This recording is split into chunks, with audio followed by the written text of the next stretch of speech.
tartanku furan yahay haddii aan tartankaasi aan go'aan ku gaarnay inaan hore u sii wadno waxaan hubnaa inuu nasiibkeenu weyn yahay kolka Djibouti waxa lagu yaqaanaa dal nabadoona dalka gacan ka geystay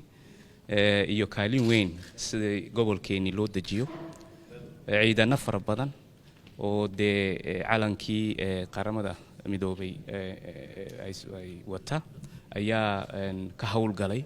Soomaaliya ama dalal kale oo Afrikaana waxa soo dhan waxay ku tusaysaa inay Djibouti tahay dal maaragtay qaybteedii ka qaadatay nabadda dajinteedii gobolkeeni iyo qaaradda Afrikaba kolkaan adeegsano wax qabadkaas waxaan isleenahay maqcadka ama kursiga aan raadinayno inaan xaq u leenahay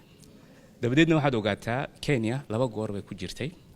Djibouti mar bay gashay sanadku kolku ahaa 1900 iyo 93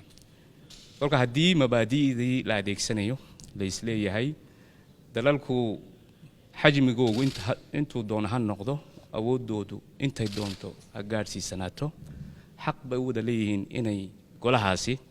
inay ka qayb galaan kolka annagoo xaqa adeegsanayna waxaan isleenahay tartanka kama hadhayno waxaan taageer buuxda waxaan ka helnay jaamacadda Carabta taageer buuxda waxaan ka helnay ururka Islaamka waxaan ku soconaa inaan taageero kalena aan soo hoyno Aasiya iyo Latin America iyo adduunkaba kolka cabsi aan ka qabno dalka anaga awood weynaadee ma jirto leeno xaqii baan adeegsanaynaa iyo wax qabadkeeniina adduunka noo og gobolka noo og kolka taasi wax horta niyad fiican rajo fiican baan ka qabnaa